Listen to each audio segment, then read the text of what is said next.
2020. May we have roll call, please? Chair Frank, Yes? Hello? What was that? Hello? Maybe staff. I can hear you, but I don't hear you. Yeah, I can hear you. Okay, so something happened. Dee, are you there? yeah. I didn't hear Vice Chair Sanchez. I'm here. Okay, good. Commissioner Chavez, Here. Commissioner Dozier, Here. Commissioner Fearing, Here. Commissioner Meyer. Here. We have a quorum. Very nice, thank you. Commissioner Chavez, please lead us in the pledge. Place your right hand over your heart and join me in reaffirming our allegiance to our flag, and repeat. I pledge allegiance to the flag of the United States of America and to the republic for which it stands, one nation, under God, indivisible, with liberty and justice for all. Justice for all. Thank you. We'll move to item C on our agenda, public comment. Staff, do we have any requests for public comment on items not on our agenda? We don't have any public speakers. Okay, thank you. We'll move to the consent agenda, item D1, approval of the minutes from our October 29, 2020 meeting. I have a correction on page 5 of those minutes. I think Commissioner Dozier's name was attempted to be put there twice with respect to the commissioners who are ending their term. So I think it should be Dozier and Sanchez and Fearing. Chair Frank, that's correct. Okay, with that correction, I'd move to approve. A second. Thank you. So motion by Frank, second by Fearing. Can we have roll call? Chair Frank, Yes. Commissioner Fearing, Yes. Commissioner Chavez, Abstain. Commissioner Dozier, Yes. Commissioner Fearing. Oops, sorry. Commissioner Meyer, Yes. Vice Chair Sanchez. Yes. Motion passes. Thank you. Moving to item D2, approval of the minutes from our November 5, 2020 meeting.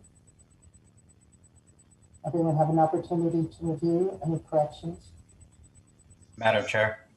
please? Correction to our minutes of item 1A under the motion. There was an additional sentence that was X'd out.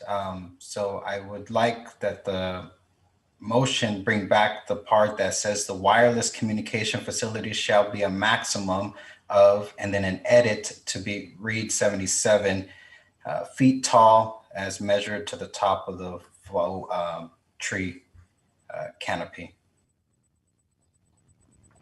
Counselor? Yeah, Commissioner Chavez, thank you for that. That's consistent with the motion that we made that evening. And other than that, I will go ahead and move for approval. With that correction. That's correct. Thank you. I'll second. We have a motion by Chavez, second by Meyer. And we have roll call, please. Commissioner Chavez, Aye. Commissioner Meyer, Yes. Commissioner Dozier, Yes. Commissioner Fearing, Yes. Vice Chair Sanchez, Yes. Chair Frank. I'll abstain. Motion passes. Thank you. At this time, I'll ask if any commissioners have any ex parte communication with the agenda item we have this evening? Chair Frank, if I could back you up for just one quick second. Oh, let's go to the planning commission calendar. I'm so sorry. We'll move to item D3. Has everyone had an opportunity to review the proposed 2021 planning commission calendar? Yes. Any requests for diversion from the proposed calendar? Move to approve. I'll second. Can we have roll call on that, please? Commissioner Chavez, Aye. Chair Frank, Yes. Commissioner Meyer, Yes. Commissioner Fearing, Yes. Commissioner Dozier, Yes. Vice Chair Sanchez. Yes. Motion passes. Thank you. Now, any commissioners have any ex parte communications with respect to the public hearing we have coming up? Travis, no. Meyer, no. Dozier, no. Hearing, no. I haven't had any either. Thank you very much. Sanchez, no. I'm sorry? Sanchez, no, also. Thank you. All right, we'll move to item F1. It's a public hearing for G&G Tires Special Use Permit, Planning and Zoning Permit number 20-520-01. And this is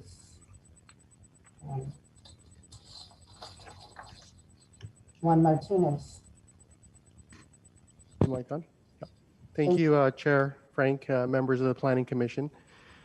Before you is G&G Tires. They've applied for a special use permit for a property located at 20 Saviors Road. This project has been assigned case number 20-52001. The applicant is the property owner, Joseph Mizrahi, and he's applied on behalf of the business owner, Joel Garcia. Again, the special use permit is a request to allow an automotive retail tire store with related uses and services within an occupied 7,900 square foot building, which is located on a 30,888 square foot site, again, located at 3,000 Saviors Road. In the review of the site, we considered existing and surrounding uses. The property lies in a general commercial zone, which is found to be consistent with the general plan's land use designation of commercial general. The existing surrounding uses in a clockwise direction. To the north is a multi-story, 4-story office building, which was formerly a city bank. East of the property is a residential community with single-family homes. To the south, Oxnard Moving Center, which is a U-Haul center. And then to the west is a multi-tenant commercial retail center, including a brake center, which is also an automotive facility. These are just images showing the property in a north view from Saviors, this being the project site, which is essentially fully built. And then this is a southwest view direction with the project line here on the west side, on the east side of Saviors Road. Sorry. This is on the residential side of the project, looking at the project site. The top view is looking in the southwest direction towards the back of the building. To the left is Samuel Avenue, and to the right is Lark Street. And then the image on the bottom is also looking at along Lark Street.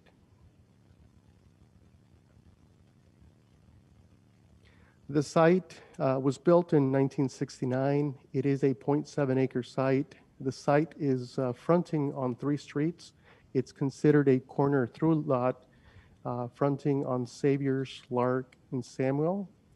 The building is masonry construction, It already has service space. The main entrance and the main frontage of the building is off of Saviors. It's surrounded with asphalt and vehicular parking on 3 sides, the front, to the north, and along the back. The building was formerly used and built back in 1969 for Goodyear tires, and Goodyear tires and Just Tires occupied the building up until 2013. In 2014, the building, half a portion of the building, the southern portion of the building was for auto loan office, which did not have automotive repair services, and there is an existing pole sign at the corner. This is just a history. Back in 1969, automotive service stations were permitted by right, so a special use permit for the development was not required. A few years later, in 1972, the city code, specifically the C2 section, was amended, which then required approval of special use permit for automotive repair services, provided that the repair activities and the storage took place within the inside of the building. Again, in 2013, Goodyear's vacated the premise. 2014, the loan office, and then in 2020, G&G Tires came to our office and applied for a license zone clearance. Via that review process, we recognized that the repair services had been vacant for more than 6 months, almost 5 years.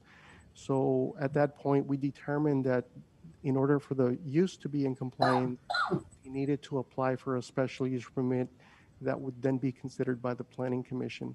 Shortly thereafter, on March, we received the application for a special use permit. These are just images. Image number 1 shows the north view elevation facing Lark Street. Image number 2 is the back of the building. And then image number 3 shows the primary frontage, which fronts on Saviors. Again, very typical of a tire repair store with big storefront windows to display tires, which is consistent with what the business owner wants to do. It's got service space, but I do believe it's got service space where you see the cars in image number 3. This is a floor plan showing on the top part the service space with service bay doors facing Saviors and facing Samuel Street. This area is about 3,000 square feet. The sales area is on the bottom left facing Saviors. That area is made up of about 1,500 square feet, and then there's a storage area where tires will be stored, their inventory, and that's approximately 1,900 square feet. Again, the floor plan is consistent with what's out there now. There's really no changes taking place on the outside or inside of the premise. Everything is there. In consideration of the use permits, we applied some selective recommended conditions. Our typical 24-hour removal for any graffiti. We want to make sure that things are kept and stored inside, so we applied conditions 21 and 22 to prohibit outdoor display, vending equipment, and any outdoor storage. Condition number 23 is more specific to the repairs, making sure that any tire or related repairs or installation of any accessories that are related to that work are taking place inside the building, and this would prohibit any outdoor service or repairs.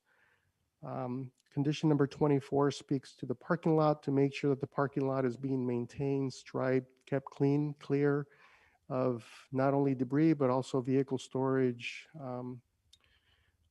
Condition 25 and 28 are for a waste enclosure that's being required by the city. A series of those conditions are both for the construction of a new trash enclosure to the satisfaction of our Environmental Services Department, but also to maintain the regulatory standards so that they're disposing of the different trash, and whether it be trash or tires, appropriately. We've determined that the project is exempt because it's an existing facility. It doesn't require any physical development. It's not triggering or exceeding any threshold requirements, and we're not asking, or the project doesn't seeking any exceptions or exemptions, and then that a notice could be filed. We did have a community workshop. This was a virtual meeting back on May 18th of this year. The applicant sent approximately 1,300 notices to both neighborhoods Blackstock North and Bryce Canyon North. A notice was of the community workshop actually was posted on site, and to this date we haven't received any comments in favor or against the project.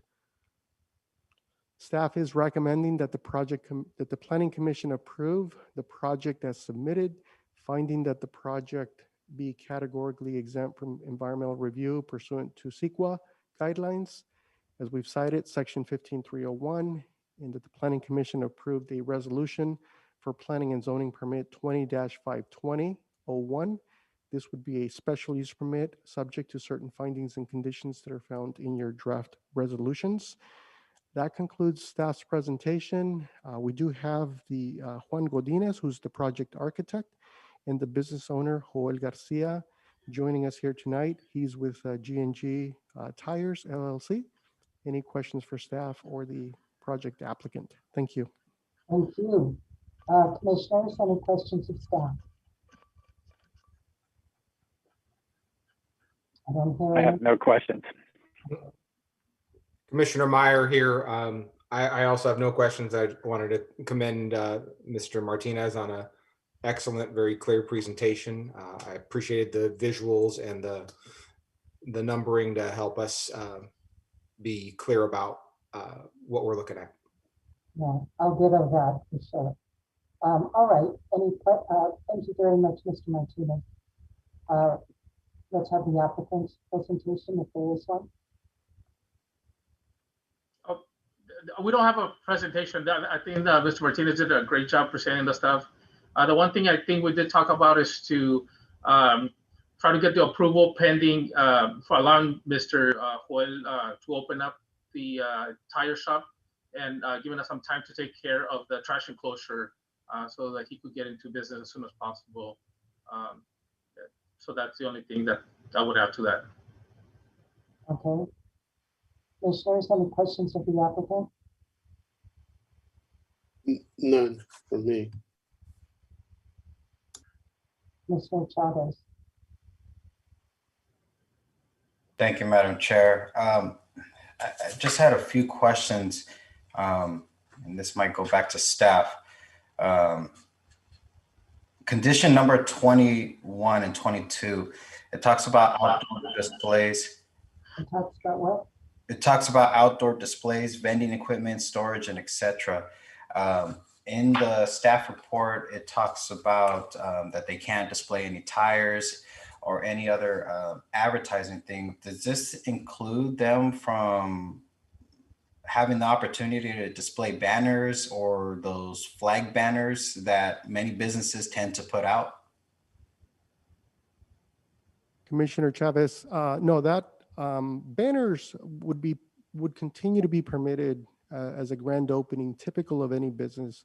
So a banner and promotional activities that would include 3-day outdoor sales where they come in and apply for a temporary use permit would allow them to have restricted under a temporary use permit 3-day functions that are limited to 3 times per year, 3 consecutive days.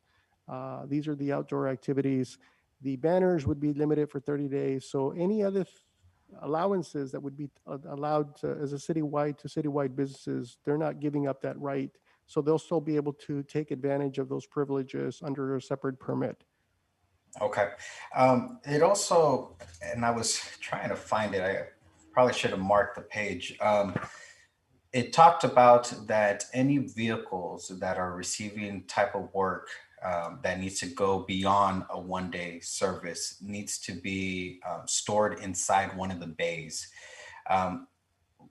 And that it's not allowed to be in the parking area, but this is not a gated property site. So how do we know that maybe a resident didn't park their vehicle on the site,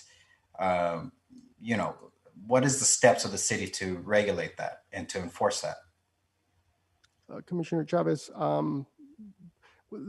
probably one of the primary reasons why we want to make sure that the vehicles that are out there have the license plate. When there is a call for either an abandoned vehicle or a vehicle that's there, this is really intended more for the business. I think the business, because it's not gated, may have a case or two where a vehicle does get either parked there without permission, and there's other city code violations where those vehicles may get towed because they're on private property. So the real intent is really for the property owner, so that we could discourage this from becoming a vehicle storage yard that would eventually become a nuisance in the neighborhood, because it does abut a neighborhood.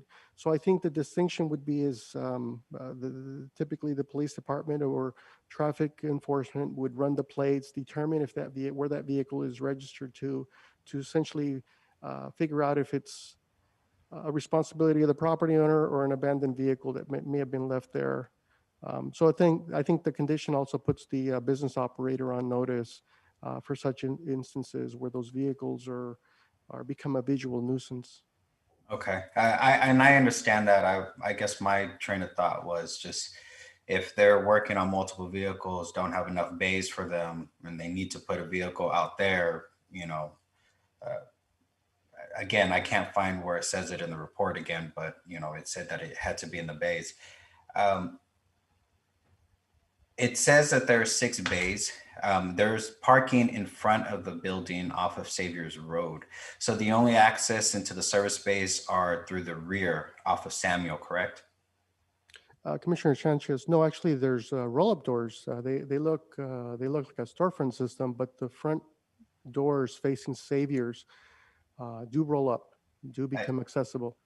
I'm aware of that. I guess what I'm trying to figure out, if there's parking that's painted in front of those currently right now, there are 2 handicap spots. Are the only way to access the bays, is it through the rear off of Samuel? Thank you for that. That helps. What I would do is, if I can defer the question to the architect. I know that the architect, when I had the conversation, he indicated that the parking would remain because it's not only satisfying additional parking in front of the building, but I don't believe they're intending to use the front-facing elevations. They're not prohibited. They would have to come in and make modifications because of that ADA parking and the accessibility that's in front of that building. So that would be a technicality that they would have to modify should they remove the ADA parking in front of the building. But in my conversation with them, I don't believe they were intending to use the bays that are facing Savior's. I think they wanted to only and primarily use the bays in the back facing Samuel. Okay, that answers my question. And now for the applicant, other than tires, what other services do you plan on offering? Because I know there was a few services listed, but other than just tire repairs and new tire installation, what other services were you planning on? Let me ask that. Aparte de las llantas, ¿qué otros servicios que voy a hacer? Todo nomás lo que conlleva la alignment, alignment y suspension. So he's saying that just anything tire related, like alignment, tire suspension, tire rotation, typical service that you wouldn't have in a tire shop. Okay, so there's not going to be any type of modifications such as rims, stereo systems, anything like that. It's pure maintenance around tires. So they do have a sales facility where the sales area that will have rims. So rim installation will be one. Exchanging those that will be part of the scope of work. So that is correct. Okay. And the hours of operation is only till 6 p.m., correct? Daily? Hasta las 6. Yeah, till 6 o'clock. Okay. That's all my questions. Thank you, Madam Chair. Oh, okay. Any other commissioners have any questions of staff? or I do. Commissioner Vice Chair Sanchez. Thank you very much. This is for the the owners of the new business coming in here. Excuse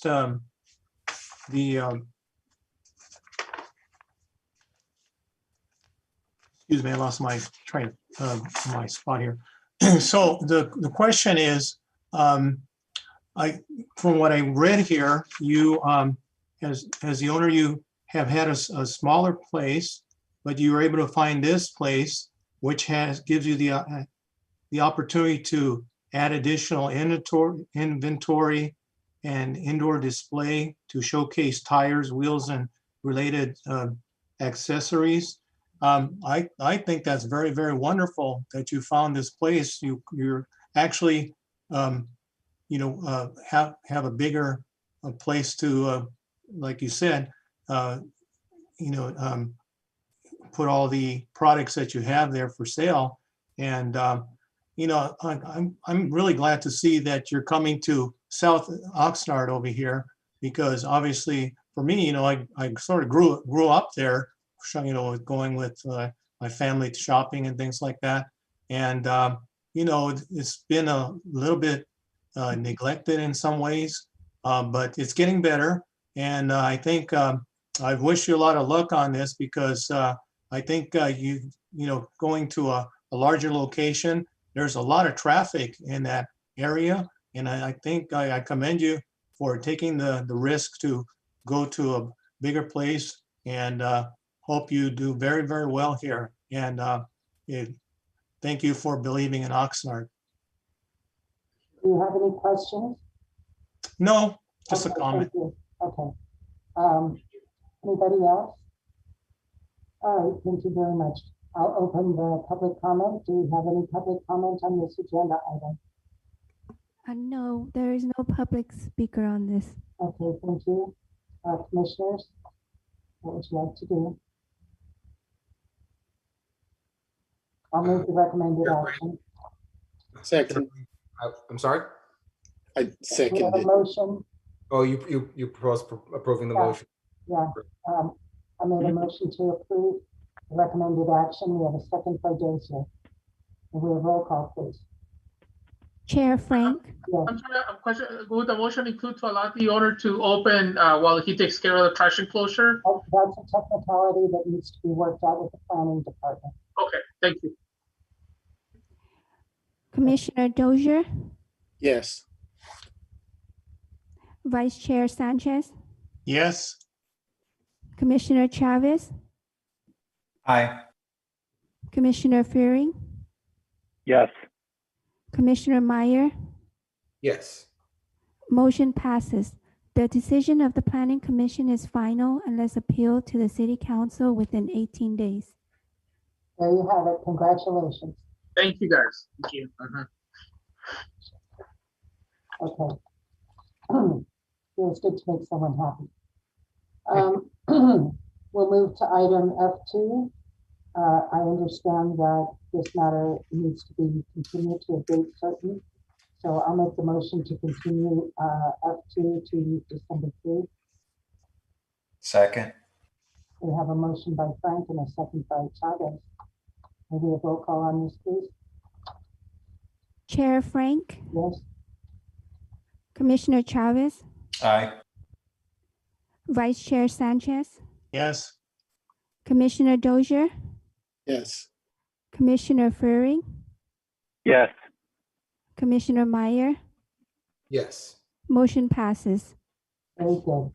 Moving to item G, study sessions / reports.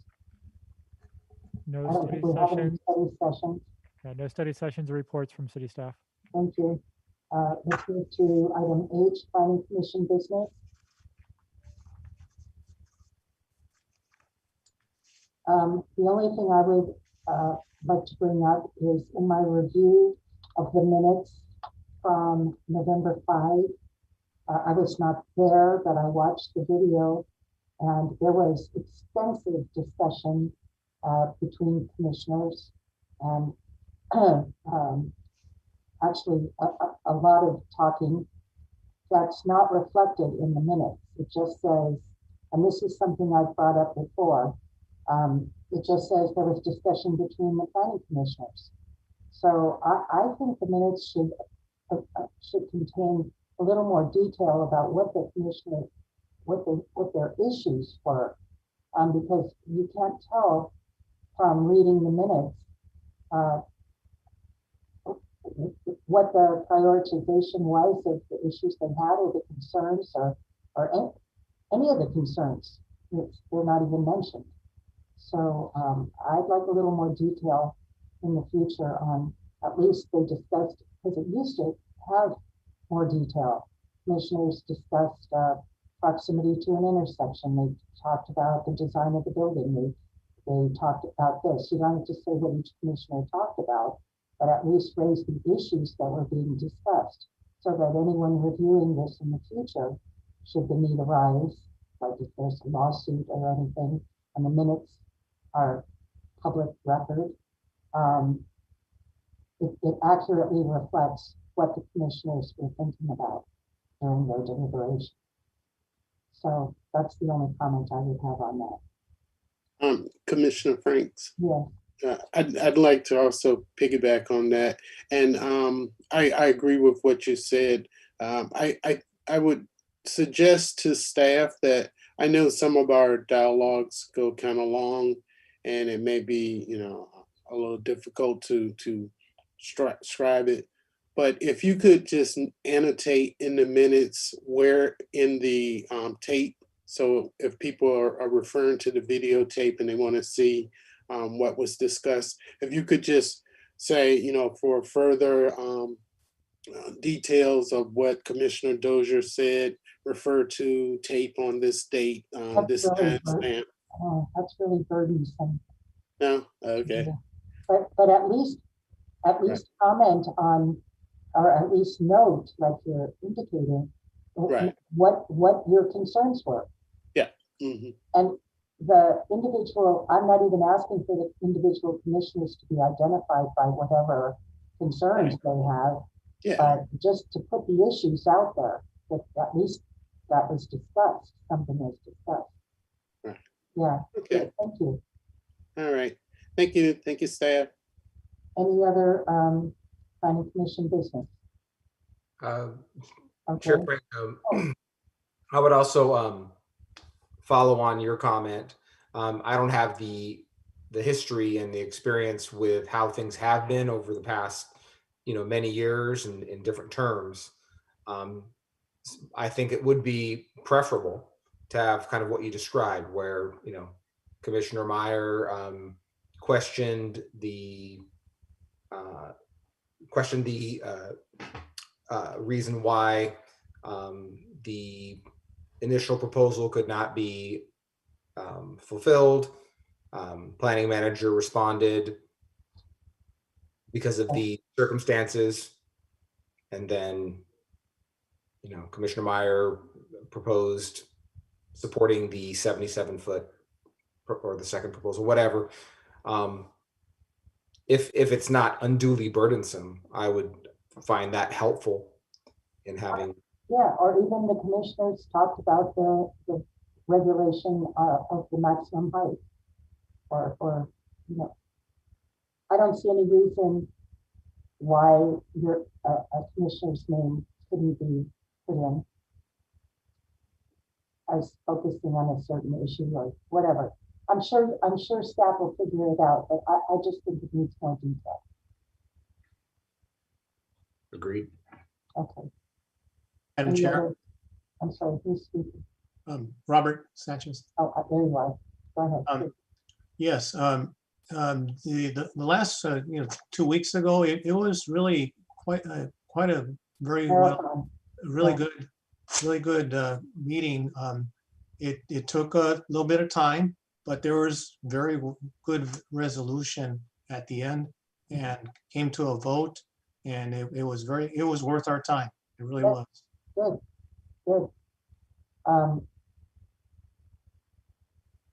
Any other comment? No other comments. Okay, thank you very much. So Community development staff updates. Okay, Planning Commission members, thank you very much for a short and sweet meeting tonight. A couple quick notes for you. In terms of future items, sorry, past actions that have occurred and then into future items. On Monday, the 17th, the City Council had a meeting and they had 2 items that are of interest to you. One was the village-specific plan, the tentative map, the development agreement that you all heard just recently. The City Council unanimously approved that item without making any changes from what you provided to them. So wanted to share that with you. The other item on that agenda was the City Council's final action of the short-term vacation rental regulations. So this was where they were accepting the Coastal Commission's modifications. With the second reading of the ordinance happening that night, 30 days later is when the regulations fully go into effect. While we're in that 30-day period, the whole document is sent back to the Coastal Commission for their final ratification. And we just heard back from the Coastal Commission today that that'll be on their calendar on December 10th. It's a Thursday. And if you want to get really specific, it's item 9B on their calendar. For all of you that are paying attention to that one, that's the scorecard. And then the only other announcement for you is your next meeting is going to be December 3rd, starting at 6 o'clock. And the only item that we have for you that evening is the one that we continued from tonight. So hopefully that's another quick and short one for all of you. So Okay. with that, thank you all. Thank you. I hope you have a happy Thanksgiving. So with that, I wish you all a very happy Thanksgiving and let's stand adjourned. Thank you. Good Thank you, evening. Chair. Wish you all a very safe Thanksgiving too, and I hope we're all acutely aware of what that means in terms of protecting ourselves and others. Absolutely. Absolutely. Thank you. Yes.